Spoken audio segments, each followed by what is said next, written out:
It seems to me that we are in another world of literature. So, I think we should figure out where we are, don't you?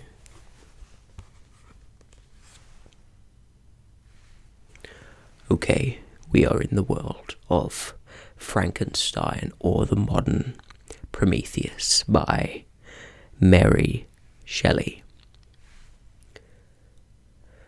Let's not hesitate any further. I am sure that we have some very important reading to be done. As always, let's start at the beginning. Letter 1. St. Petersburg, December the 11th, 17 to Mrs. Seville, England. You will rejoice to hear that no disaster has accompanied the commencement of an enterprise which you have regarded with such evil forebodings. I arrived here yesterday, and my first task is to assure my dear sister of my welfare and increasing confidence in the success of my undertaking. I am already far north of London, and as I walk in the streets of Petersburg, I feel a cold northern breeze play upon my cheeks, which braces my nerves and fills me with delight. Do you understand this feeling, this breeze, which has travelled from the regions towards which I am advancing, gives me a foretaste of those icy climes? Inspirited by this wind of promise, my daydreams become more fervent and vivid. I try in vain to be persuaded that the pole is the seat of frost and desolation. It ever presents itself to my imagination as the region of beauty and delight. There, Margaret, the sun is forever visible, its broad disk just skirting the horizon and diffusing a perpetual splendour. There, for with your leave, my sister, I will have put some trust in preceding navigators. Their snow and frost are banished, and sailing over a calm sea, we may be wafted to a land surpassing in wonders and in beauty every region hitherto discovered on the habitable globe. Its productions and features may be without example, as the phenomenon of those heavenly bodies undoubtedly are in those undiscovered solitudes.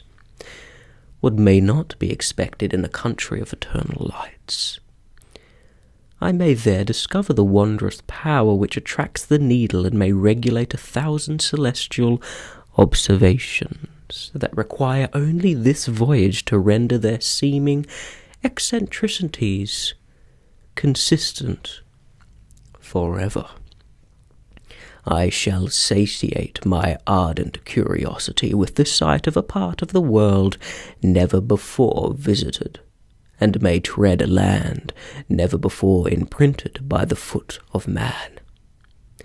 These are my enticements, and they are sufficient to conquer all fear of danger or death, and to induce me to commence this laborious voyage with the joy of a child feels when he embarks in a little boat with his holiday mates on an expedition of discovery up his native river.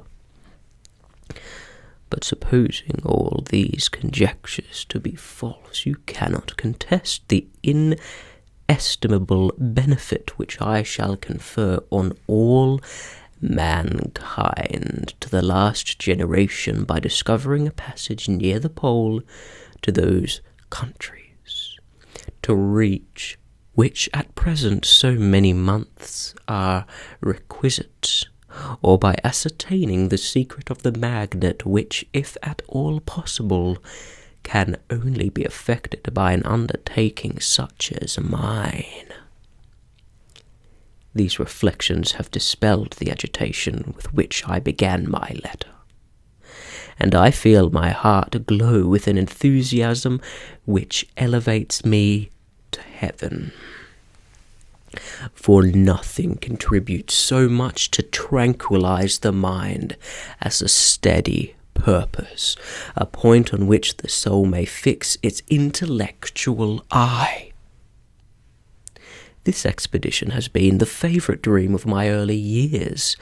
I have read with ardour the accounts of the various voyages which have been made in the prospect of arriving at the North Pacific Ocean through the seas which surround the pole. You may remember that a history of all the voyages made for purposes of discovery composed the whole of our good Uncle Thomas's library. My education was neglected, yet I was passionately fond of reading. These volumes were my study day and night, and my familiarity with them increased that regret which I had felt as a child on learning that my father's dying injunction had forbidden my uncle to allow me to embark in a seafaring life. These visions faded when I pursued for the first time those poets whose effusions entranced my soul and lifted it to heaven. I also became a poet, and for 1 year lived in a paradise of my own creation. I imagined that I also might obtain a niche in the temple where the names of Homer and Shakespeare are consecrated. You are well acquainted with my failure and how heavily I bore the disappointment, but just at that time I inherited the fortune of my cousin, and my thoughts were turned into the channel of their earlier bent. 6 years have passed since I resolved on my present undertaking. I can, even now, remember the hour from which I dedicated myself to this great enterprise. I commenced by inuring my body to hardship. I accompanied the whale fishers on several expeditions to the North Sea. I voluntarily endured cold, famine, thirst, and want of sleep.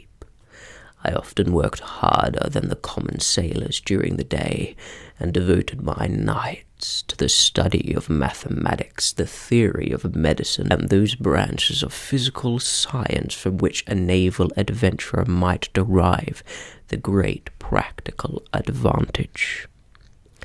Twice I actually hired myself as an undermate in a Greenland whaler, and acquainted myself to admiration. I must own I felt a little proud when my captain offered me the second dignity in the vessel, and entreated me to remain with the greatest earnestness.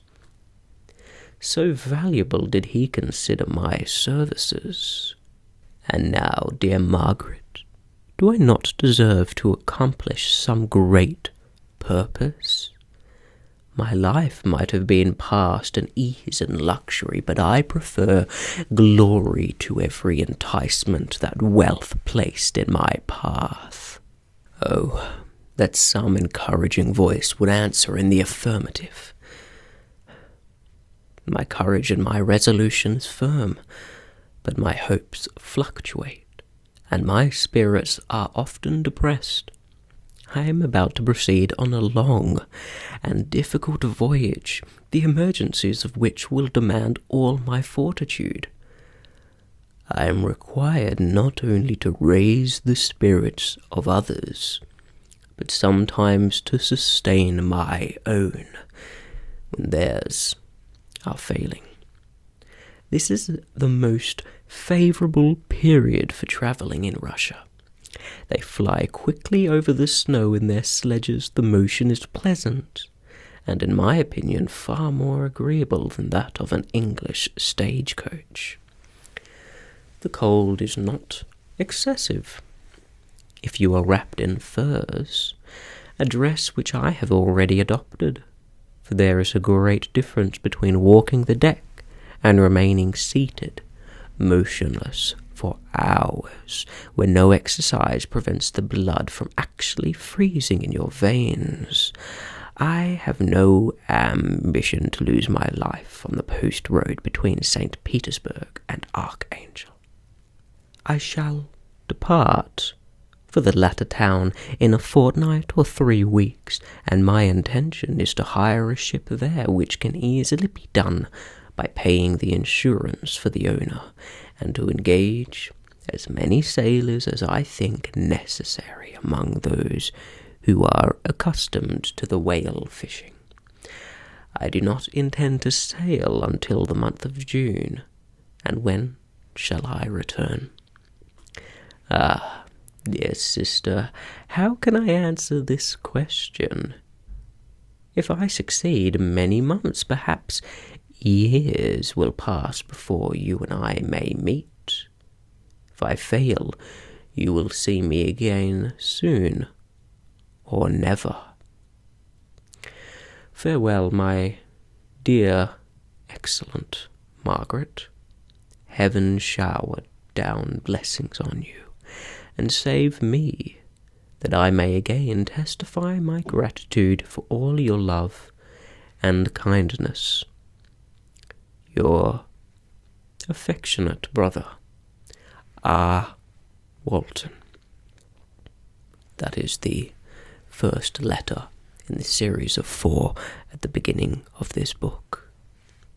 Now, it's time for you to have a rest and a pause and a break, and we shall resume our study sometime soon. Goodbye.